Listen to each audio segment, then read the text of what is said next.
Russia నుంచి చమురు కొనుగోలు చేస్తోందనే కారణంతో భారత్పై అమెరికా సుంకాలను రెట్టింపు చేయడంతో ఇరు దేశాల మధ్య విభేదాలు భగ్గుమన్నాయి. ఈ టారిఫ్లపై చర్చలు జరిపే ప్రసక్తే లేదని అగ్రరాజ్య అధ్యక్షుడు డొనాల్డ్ ట్రంప్ తేల్చి చెప్పారు. ఈ పరిణామాల నేపథ్యంలో కాసేపట్లో ప్రధాని మోదీ అధ్యక్షతన అత్యున్నత స్థాయి సమావేశం జరగనుంది. ట్రంప్ టారిఫ్లపై భారత్ ఎలా స్పందించాలనే విషయంపై ఈ భేటీలో చర్చించే అవకాశాలున్నట్టుగా సమాచారం. ఈ మీటింగ్ తర్వాత సుంకాలపై కేంద్రం నుంచి కీలక ప్రకటన వెలువడే అవకాశం ఉన్నట్టుగా సమాచారం. ట్రంప్ టారిఫ్ల పైన ఏం చేయాలి, ప్రస్తుతం ఇదే అంశానికి సంబంధించి చర్చ జరగబోతోంది. పార్లమెంట్ ప్రాంగణం దగ్గర ఉన్నారు మా కరెస్పాండెంట్ వెంకటేష్ తో మాట్లాడదాం. వెంకటేష్, చెప్పండి, ఇప్పుడు భారత ప్రభుత్వం ముందున్న ఆల్టర్నేటివ్స్ ఏంటి? అమెరికన్ మార్కెట్ కాకుండా ఏమన్నా ఆల్టర్నేటివ్స్ ఉన్నాయా? కొంతవరకు రష్యా అధ్యక్షుడు ఇండియాలో పర్యటించనున్నారు అనే ఒక వార్త కూడా వింటున్న నేపథ్యంలో మన రియాక్షన్ ఏ విధంగా ఉండబోతోంది?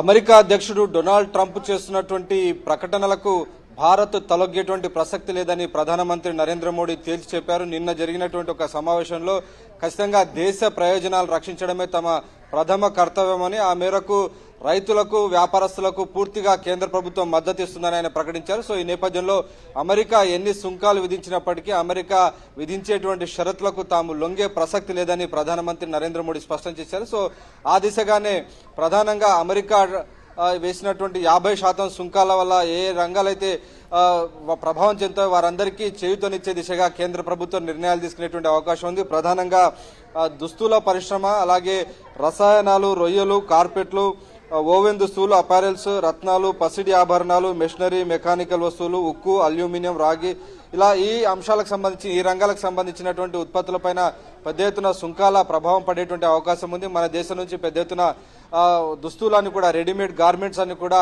అమెరికా కొనుగోలు చేస్తుంది. సో ఇక్కడ అమెరికా నుంచి వచ్చేటువంటి ఉత్పత్తులు, భారత్కు వచ్చేటువంటి ఉత్పత్తులపై సంబంధించి పెద్ద ఎత్తున సుంకాలు విధిస్తున్నటువంటి నేపథ్యంలో ఇప్పటికే ఇటు అమెజాన్ కానీ వాల్మార్ట్ లాంటి సంస్థలు భారత్ నుంచి గార్మెంట్స్, రెడీమేడ్ దుస్తులు కొనొద్దని ఇప్పటికే కొన్ని ఆర్డర్స్ ను స్టాప్ చేసినట్టు మనకు సమాచారం వస్తుంది. సో ఆ నేపథ్యంలో ఖచ్చితంగా ఈ సూక్ష్మ, చిన్న తరహా, మధ్య తరహాకు సంబంధించినటువంటి వస్త్ర పరిశ్రమలను ఆదుకునే దిశగా కేంద్రం కొన్ని నిర్ణయాలు తీసుకునేటువంటి అవకాశం ఉంది. అలాగే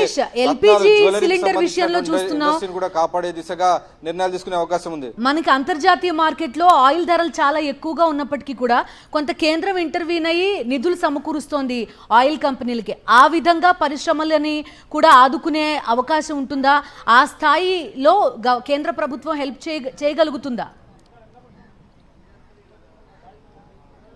ఖచ్చితంగా ప్రధానమంత్రి నరేంద్ర మోడీ ప్రకటనను చూస్తే మనకు అదే అర్థమవుతుంది. ఖచ్చితంగా ఏ రంగాలైతే ప్రభావం పడతాయో వాటన్నిటి కూడా ప్రభుత్వమే వాటికి అవసరమైనటువంటి రిబేట్ గానీ చేయూతను అందించే దిశగా నిర్ణయాలు తీసుకోబోతుంది. ఈరోజు మధ్యాహ్నం 1 గంటకు కేంద్ర కేబినెట్ సమావేశం జరగబోతుంది. కేబినెట్ సమావేశంలో అన్ని అంశాలను కూడా చర్చించబోతున్నారు. అలాగే రష్యా నుంచి ఆయిల్ కొనుగోలును వదులుకునేటువంటి ప్రసక్తి లేదని కూడా ప్రభుత్వం చెప్తుంది. ఇది ఒక సావర్నిటీకి సంబంధించినటువంటి అంశం, భారతదేశ సార్వభౌమత్వానికి సంబంధించినటువంటి అంశం.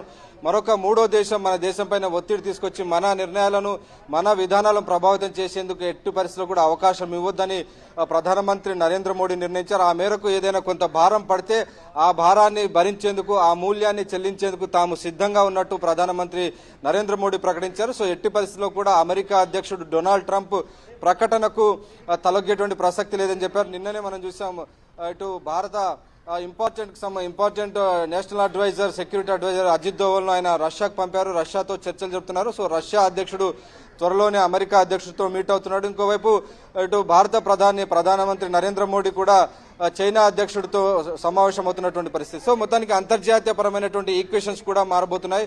అమెరికా ఇదే దుందుడుకు తరహా కనుక వ్యవహరిస్తే ఖచ్చితంగా రష్యా, చైనాతో కలిసి భారత్ ముందుకు వెళ్లబోతోంది. ఆ మేరకు ఒక సిగ్నల్ పంపేందుకే నిన్న రష్యాకు దోవల్ను పంపించారు. అలాగే ప్రధానమంత్రి నరేంద్ర మోడీ చైనాకు వెళ్తున్నారు. సో క్లియర్ గా అమెరికా కనుక ఇలాంటి ఒక అన్రీజనబుల్ హేస్టీ డెసిషన్స్ కనుక ఇంపోజ్ చేసి ఇండియా తనంతట తాను సొంతంగా నిర్ణయాలు తీసుకోగలదు. ఎట్టి పరిస్థితుల్లో కూడా ప్రెషర్ పాలిటిక్స్ కు, ప్రెషర్ టాక్టిక్స్ కు లొంగదని నరేంద్ర మోడీ చెప్పదలుచుకున్నారు. అందుకు భాగంగానే చైనాతో కూడా ఆయన చర్చలు జరపబోతున్నారు. నిజానికి అమెరికా వైఖరిని ఇటు చైనా, రష్యా కూడా ఖండిస్తున్నాయి. భారత్ నిజంగా ఎక్కడైతే మార్కెట్లో చౌకగా ఈ లభిస్తుందో ఆయిల్స్, సో ఆ ఆయిల్ ను కొనుగోలు చేసేటువంటి ఒక సావర్నిటీ పవర్ మన వద్ద ఉంది. కానీ దాన్ని ఛాలెంజ్ చేసే విధంగా అమెరికా అధ్యక్షుడు కనుక ప్రెషర్ చేస్తే ఆ ప్రెషర్ ను ఖచ్చితంగా లొంగే ప్రసక్తి లేదు. ఒకవేళ దానికి ఇంపోజ్ చేసేటువంటి టారిఫ్స్ ను భరించి ఆ మేరకు మూల్యం చెల్లించేందుకు కూడా ప్రభుత్వం సిద్ధంగా ఉందని, ఆ మేరకు వెంకటేష్, ఒక విషయం. ఇతర ఇండస్ట్రీని ఆదుకుంటామని కూడా ప్రధానమంత్రి నరేంద్ర మోడీ ప్రకటించారు. వెంకటేష్, యుఎస్ అధ్యక్షుడు మొదటి నుంచి చెప్తున్న ఒక అంశం, మీరు బ్రిక్స్ ని కనుక కొంతవరకు ఎక్కువగా యాక్టివ్ గా ఉంటే కనుక అమెరికా శాంక్షన్స్ ఉంటాయి అనేది మొదటి నుంచి ఇస్తున్నారు. ఇప్పుడు ట్రంపే ఆ విధంగా నెట్టేస్తున్న పరిస్థితి, తప్పనిసరి పరిస్థితుల్లో బ్రిక్స్ దేశాలన్నీ కూడా ఏకం అవ్వాల్సిన పరిస్థితిని క్రియేట్ చేస్తున్నాయి. రెండొక పాయింట్, బ్లూంబర్గ్ రిపోర్ట్ ఒకటి వచ్చింది, కేవలం ఈ ఆయిల్ కొనుగోలు రష్యా నుంచి కేవలం అక్టోబర్ వరకే, ఆ తర్వాత పరిస్థితి మారుతుంది అనేది. అందులో అథెంటిసిటీ ఎంత అనేది కూడా ఒక చర్చ జరుగుతోంది. ఖచ్చితంగా ఇంటర్నేషనల్ ఈక్వేషన్స్ కనుక చూస్తే బ్రిక్స్ లో భారత్ భాగస్వామ్యం ఉండొద్దని కూడా అమెరికా అధ్యక్షుడు ట్రంప్ ఆయన హుంకరిస్తున్నారు, ఆయన బెదిరింపు ధోరణికి దిగుతున్నారు. కానీ అమెరికా అధ్యక్షుడు చేసేటువంటి బెదిరింపులకు భారత్ తలొగ్గేటువంటి ప్రసక్తి లేదని మనకు స్పష్టంగా అర్థమవుతుంది. ఎందుకంటే నేరుగా వచ్చే ఈ నెల చివరి వారంలో చైనా అధ్యక్షుడితో నేరుగా సమావేశాన్ని నిర్వహించబోతున్నారు ప్రధానమంత్రి నరేంద్ర మోడీ. సో ఎట్టి పరిస్థితుల్లో కూడా అమెరికా ప్రెషర్ టాక్టిక్స్ కు లొంగేది లేదు. ఏ విధానమైనా కానీ డీఐఫనైజేషన్ అనేటువంటి పద్ధతిలో భారత్ ఇతర దేశాలతో సంబంధాలు నెరుపుతుంది. ఒక దేశంకు నచ్చదు కాబట్టి మరొక దేశంతో, అమెరికాకు నచ్చదు కాబట్టి రష్యాతో డీలింగ్ చేయొద్దు అనేటువంటి దిశలో భారత్ ఏ రోజు కూడా అలాంటి దౌత్య సంబంధాలు, అలాంటి విధానాన్ని అనుసరించలేదు.